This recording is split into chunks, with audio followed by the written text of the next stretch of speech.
How's it going on, guys? James Daly here, and today I'm here with Padrino. What's up, guys? James, thanks for having me back, homie. So yeah, the topic of the day is how strong the Kara inners are. We're going to be ranking them from weakest to strongest and saying how strong they are in general. So Pad, who should we start with first? Well, I mean, I think we should start with who we think is the weakest of all the Kara inners. It's totally a good point. The weakest person in this list and the weakest inner Kara member that we see in the series happens to be Victor, if we're not counting Amato, since he's not really a fighter. For example, Victor has a lot of trouble with a fighter like Orochimaru, which is probably one of the weakest feats on his list. To be honest, he's not even really that strong by Boruto's standards anyway. Yeah, outside of just his title of being an inner, he doesn't really have any definitive scaling to any of them, which would kind of make this even arguable. But in my opinion, there's really nothing that you can even grasp. Not really. There's not much going for Victor in that instance because Victor doesn't do much. Yeah, so realistically, I don't know. I see nothing to give me an idea that Victor could be comparable or even take on to any extent anyone that's above him on this list. Yeah, exactly.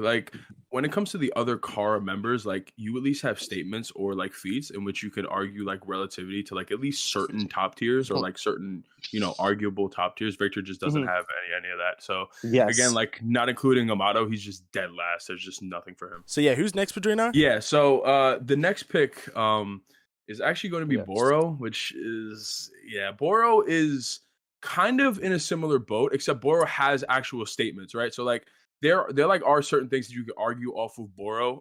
There's this one statement by Code after Delta just gets absolutely beat up.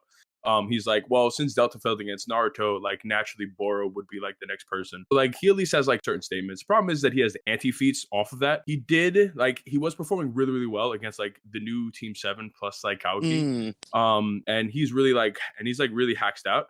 But when it comes down to it, really what it took to beat him was just being able to analyze where that core is. And once you take out that core, Boro just kind of goes out of control. And it took Momoshiki with not a ton of chakra, but still it was compared to the other inners. Compared to the other inners, I think he's just overall lacking. And when we're talking about what makes him powerful, it's not really a strength thing. The thing that makes Boros the most powerful is his hacks combination, a massive healing, and the slowing decay poison he releases. Big problem though, the healing gets negated. The whole thing, and one of the most powerful ability which makes her stronger than the likes of Boros, and why Boros is below someone like Delta, is the fact that she can negate these lasers. Because this is where the conversation comes. It's a really strict thing at this point in the list of who's stronger between Boros and Delta.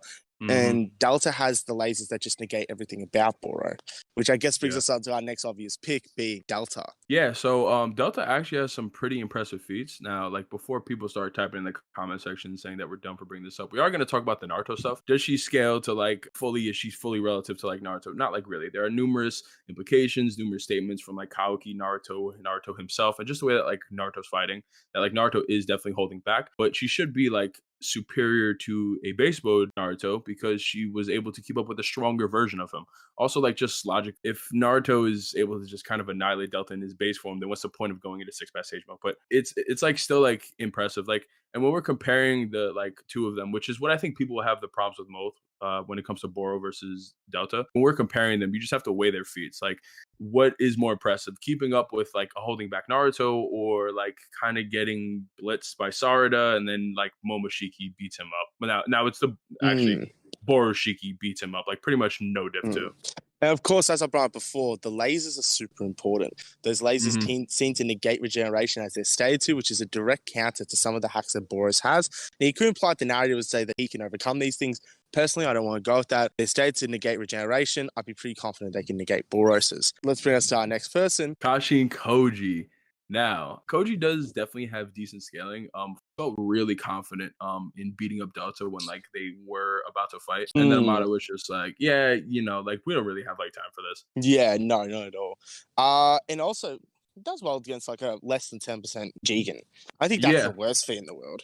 Arguably he's winning that fight. I don't know about that. They were really relative though, even though he had a bunch of prep time. And he was really confident he could take down Delta. So I'd be really as much as he is a Jiraiya clone, and I hate Jiraiya, he's a strong character. He's definitely a strong character. He's definitely a top tier within the verse. And that brings us up to our second last person, being Jigen Otsutsuki. Not only was Jigen the strongest member of Kara back when he was alive, he was also the active leader at the time, and its founder. On top of that, he was not just able to just defeat Naruto and Sasuke, he was capable of defeating them at the same time, while one was using the Susanoo and the other was using the Kurama avatar. And the only others guy took in the whole series happened to be against Kashi and Koji Koji with a massive amount of prep time against a 10% power Jigen, and even then Kashin Koji barely won. We are talking about like beings that are arguably stronger than like people like Momoshiki Kaguya, and Jigen was just beating them the fuck up. Nothing about that was like Didn't he one shot the Nine Tails or something? Yeah, he put the rods into like the Nine Tails tails, and then like Naruto was kind of like searching around for him. Naruto couldn't like figure out where he was, and then he just like punches through like the Kurama cloak, and then like Naruto just gets bodied. Same with the Susanoo. He kicks Sasuke out of the Susanoo. It was very dangerous. Levels above Momoshiki. Levels above Momoshiki. This is the only character that's appeared so far, and I guess Kashin Koji probably, that I would say are definitely stronger than Momo. Now to the final character on this list, the strongest member of the Kara Inners being Code without limiters. Yeah, Code with no limiters is like just kind of ridiculous. There are just so many statements putting Code without limiters on the level, if not above the level of Jigen, like Amado. Damon, after fighting him, is like, you know what? Yeah, you like definitely are stronger than Jigen. Now obviously Damon goes on to beat him up, but like Code just has like this like narrative backing. He has like numerous statements from like, well, one from arguably the smartest character in the entire series being Amado, and one of the strongest characters in the entire series being Damon. Like he just has these statements, everything backs it up.